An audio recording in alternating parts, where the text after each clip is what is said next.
At its core, Limbo is a simple puzzle platformer in terms of its gameplay, but that's not the focus of what you'll take away from this game. The dark and unforgiving atmosphere and the journey to escape will draw you in from start to finish, making it one of the most immersive arcade games out there. The story of Limbo can have many different meanings, but the focus is on a boy's search for his sister. Throughout the journey, you will encounter many different obstacles in your way that will truly test your mind and reflexes. Puzzles fill up most of the gameplay in Limbo, and they increasingly get difficult over time. Failure to successfully figure them out will usually grant you an unwelcome and brutal end. Death can happen any time in Limbo, and it is a constant element of the game.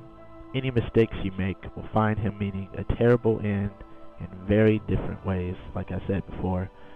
We usually die often in games, just press a button to respawn, but when you see a child being impaled or decapitated, it sticks with you a little bit more, and it makes you want to avoid death even more than before.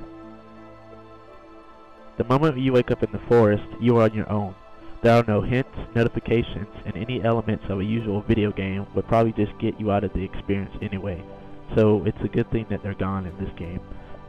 There barely is any music in the game as well. Instead, ambient sound effects and the footsteps of the little boy compose of what you will hear the most in the game, and it makes this game really great to play. So when you play, just turn up the speakers and just get immersed into the sounds of Limbo. Limbo was the start of the 2010 Summer of Arcade for Xbox Live, and it was a great way to kick things off. $15 is a lot to ask for a game like this, especially considering that you could beat it in a few hours.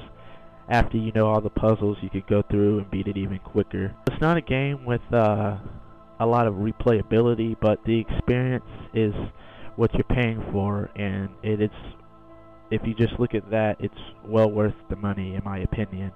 The story, the experience, the sound effects, just the way that the game is presented to you, that's what makes Limbo a standout game, and I'm going to give it a 5 out of 5 for that.